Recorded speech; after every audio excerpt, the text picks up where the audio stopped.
Hello, everybody. Welcome back. We are here with our playoff matches. We were meant to have a few people here, but it's just me. You just got me today. Anyway, we have some pretty interesting matches coming up. We have to start off with BCU versus Leeds.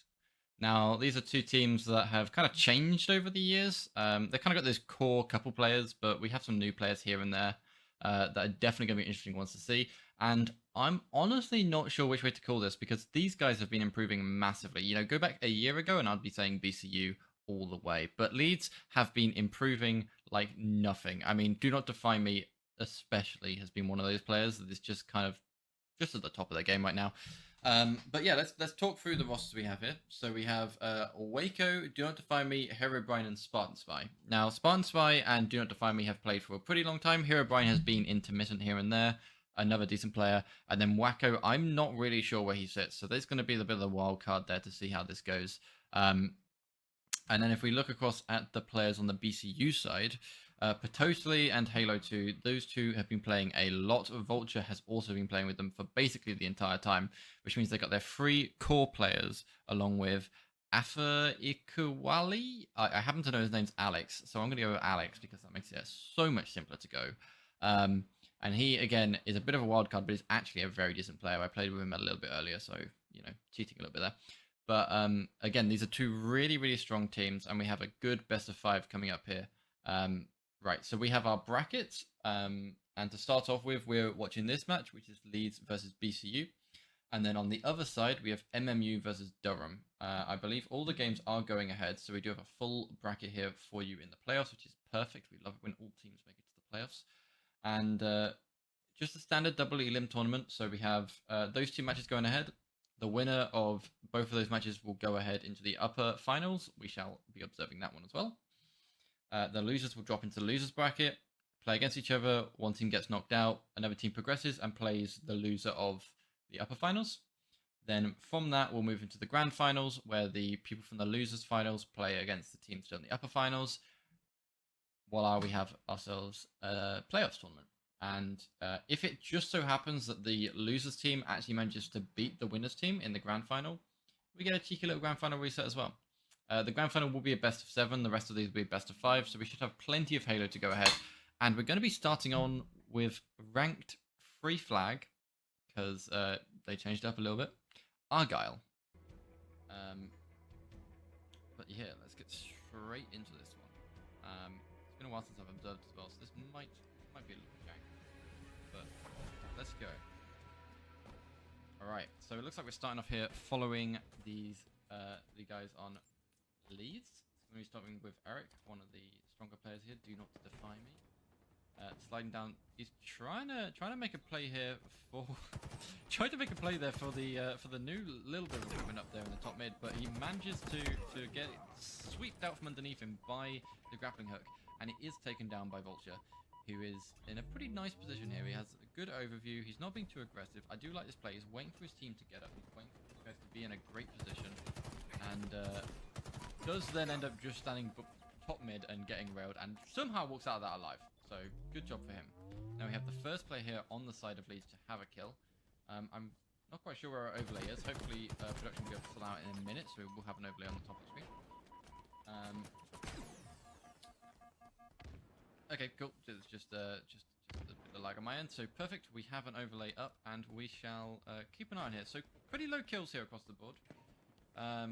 Let's watch Lewis here with the sniper. Now this guy is a bit of a demon, so I'm hoping we can see some pretty clutch snipes coming up here. Go on. Oh, he misses the first one. Get a good nade in here. Go for the second. Does manage to connect, but doesn't quite finish him off. Ends up getting caught in his own name and gets counter sniped by the unknown Waco Jaco. I should have switched to that sniper. Well, anyway, let's keep an eye on Alex here. Alex is a pretty decent player. He can step here. This is going to get very confusing because there's lots of Alexes in this match, but he does end up... Alex takes down Alex. Down goes Alex. And this Alex is going to be pushing along the top mid and will try to keep an eye on this player who is sitting towards the snipe side of blue base. He has no care in the world. He just runs across mid, takes down Lewis, gets taken down by a Thai Kiwi, and does go down himself. Herobrine here pushing on the right side. That is not a sign where you want to be throwing a nade. You really should have shot the guy in the face. But either way, Eric will try and finish up for him. Doesn't quite make connections there. I'm loving his positioning though. He has pretty good vision across the board. Doesn't really need to get too heavily invested into any fights, but he can just deal a lot of damage across the board. He does end up using the grappling hook, getting himself flung across and ending up in a pile of mush on the ground.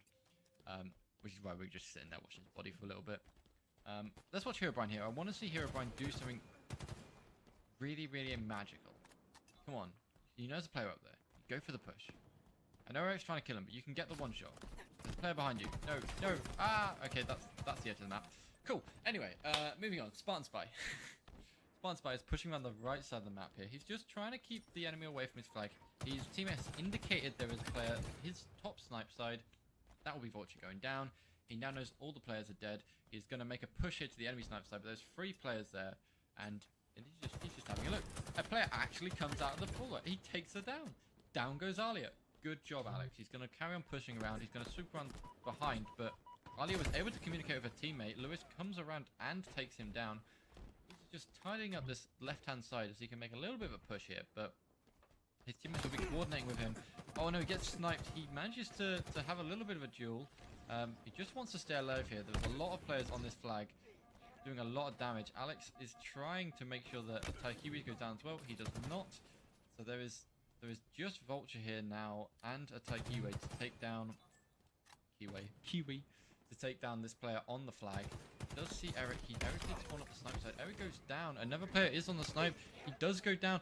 This is a 4 dead for Leeds. This is not a good look. Ataikiwi is now on the flagpole. If he can keep this flagpole going higher, he needs to throw that flag higher so we can get it going further. That is how you play and run the flag. But he might actually be okay. He might have had enough of a leeway that he can get away with it. Let's take a look here at some of his teammates. We can have a look at Herobrine, who's trying to protect the flag carrier. Stop the flag carrier, sorry. As he's pushing up here, he's going to have to deal with one big player. We have a nice position here by Spartan Spy. Does get 2. Triple kill for Alex. And it looks like the return is probably going to come in. Can he get... He does not get to the flag in time. What a clutch play there by Alex. He is going to be happy with that one. Just brought his team a little bit more time. I know I said that I thought BCU was going to run away with this one, going 3-1. But, hey, prove me wrong, Alex. Prove me wrong. Sitting there with 10 kills. The only person that has more kills is Taikiwi, who it was a bit of an unknown going into this tournament, but what a great player. And only Alia sitting here with 0 kills right now, and she is fully capable of bringing up more than that. She's probably just a little bit rusty, having not played much Halo today, unlike the rest of us who were playing in that BT build earlier. So yeah, big props to the We Love BTB guys for that. That was a great one. Eric comes in, slams into the side of Patotally. We have a fight here between Vulture and... Oh, Alex. Down goes Alex. 1 player left on the flag. Is he going to grab the flag? Yes, he will. Let's have a look. Eric is going to move along. Gets a nice nade there onto Halo 2. Does not know that there was another player behind him. Down goes Do Not Defy Me. It's now Alex is the closest player to the flag, and my god, is he not close at all. So really not much that he can do here. Just going to have to wait for this to go down. And just keep up the pressure, really. Tries to help his teammates. Doesn't quite go down as he wants. He just needs to do a little bit of damage here to keep these players at bay. Good nades. Does look like one of the players will survive now. So if you're on the side of Leeds, you just kind of need to play a bit defensively right now. I think that might be what they're trying to do. Right, lots of damage down here onto Halo 2. Good living. She manages to stay alive. Now she can escort her flag carrier as she goes down. This is a second flag pull for BCU that I would call a serious flag pull. It has a chance of going through. A Taikiwi with the sniper defense. Now, you know, if I was Alia here and you have this grapple in hand, you want to do the grapple... you want to do the grapple flag pulls because you can just go flying across the map with the flag and make it for such a better cap. She's got to steal the cap here from Vulture. Poor Vulture. Flag goes in. Sniper in hand. I want to see Alia hit a nice snipe. Go on. Go on. Oh, what a wimp. What a wimp. She gave up. She didn't even bother going for the snipe there in the end. I can't believe it. Anyway, she pushes up. She does get 1 snipe. Go on. There's 3 players there. Plenty of players to kill. Plenty of players to kill you, I guess, as well. But plenty of players to kill.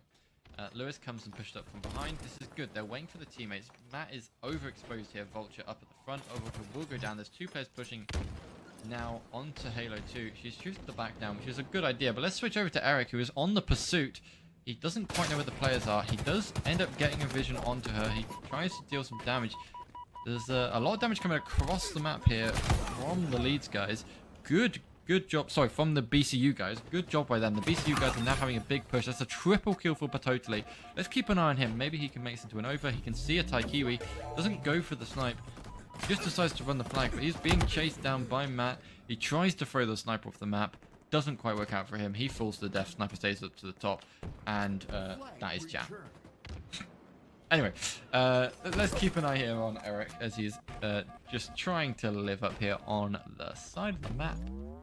And just being a nuisance. I like this coordination. You can tell that these guys are communicating because they don't just go for a mad dash. They actually do like to take control of the mid.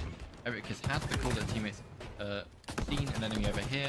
Totally was low. He's finished him off. A nice nade in there will make that player weak, but he doesn't need to over-engage into that fight. He ends up having to if the player pushes him, but originally he was just going to be confident and happy with shooting the other player across the map just to help out his teammate while he knew that the player he had naded off was a little bit preoccupied. We have a push here down lower. A nice another kill there for Patotally. Patotally now on 17 kills. A Taikiwi is on 18. 13 for Eric, 13 for Alex. It's a good position for both teams.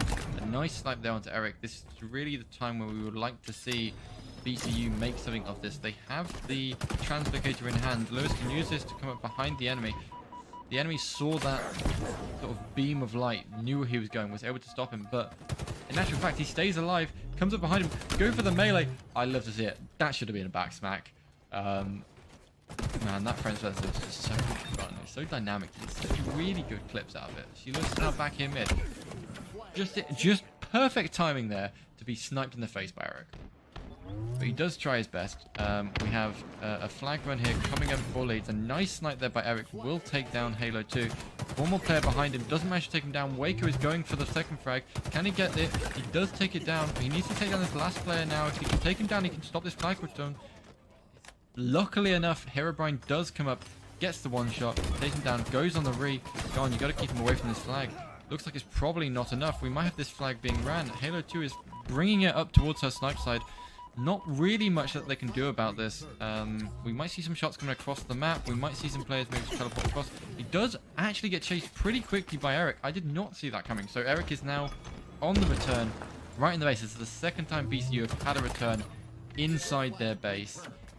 First time we had Alex getting a triple kill. This time we have Eric here on a double kill. If he can take down this player on the snipe side, we could see some big stuff going on here. Isn't quite able to do that. A nice snipe there from Lewis. We'll see Lewis supported by his teammate here in Argyle getting the return. Now, we're on a bit of a reset here. Both teams are going to try and consider where they're going to be. Both teams are going to probably want to push up towards the mid side. But there's one player here on the side, which we do know Argyle is aware of. She can get a little bit of damage down. That is 3 players dead. 4 Leeds. Waker is the last player up, and he is just in the base. There's not much he can do. Although he will manage to catch out a one-shot Vulture. What a great little trade he got there, but still looking pretty dangerous here for Leeds. We need to see more stuff pulled out here from Alex. He gets the back smack. Well, yeah, we'll call that back smack. Nice positioning. He does have snipe in hand if he can get a snipe, but a fact, a Taikiwi will make sure that is not going to happen. Does take down Eric. Does take down a Taikiwi. It's both snipes dropped now. We might see both players. Oh, yep, snipe in the hands of Eric now. If Eric is able to grab some more sniper ammo, this is a pretty dangerous position to be in if you are on the side of BCU. BCU with 1 flag in. Looks like they might be able to walk away with this one, you know. I was hoping to see more caps than just 1, but who knows? We have a pretty even kind of battle going on here. Well, even to an extent, even to an extent. Wow, I'm just tripping up over my words. It's because I've been up playing Halo since midday. Right. Sorry. It looked like we had more frags on the side of the BCU side. They were able to be shut down enough by Leeds that they haven't just ran away with this, but there's 4 seconds remaining and we can't see any Leeds players anywhere near the flag. That is it. It's game 1 going to BCU, but we have, you know, best of 3. We've at least got 1 more match, maybe 2, depends if we see Leeds walk away with this one. But a nice little go here. We're going to stick here with the game stream as we will take a look at damage, right? It's all good saying the BCU guys had more kills, but everyone knows that damage is where it really comes in and where it's really, really important. So if we take a look over here, we have kills. I mean, let's do a rough total in my head. 52, right? Yeah, sounds about right. 52 versus 36, 60, 70. 70 kills is 52, right? That's like 20 more. That works out at what, like 30-ish%, 40%, something like that. So it's a pretty good lead there for BCU. And if we look at the damage values that we have coming out here, we had Eric and Lewis both around the 7.2k damage, and then they're just kind of leagues ahead of the guys who are sort of veering towards the bottom. So that's Halo 2, Vulture, and Herobrine. But in the middle there, they're the players that were really able to make stuff happen. I mean, I know Alex got that triple kill, which we kind of caught 2 of the 3 kills out of, I want to say. And then we had Waco. He did a lot of damage. Wasn't quite able to get as many kills, but just did a lot of damage coming down there. And Tai Kiwi was able to get a lot of finishing kills. Like, he got 6.7k damage, which is not to be scoffed at. I mean, that's not too much lower than potentially 7.2. But we saw him get some pretty decent snipes, and that was just, you know, bing bang, one and done.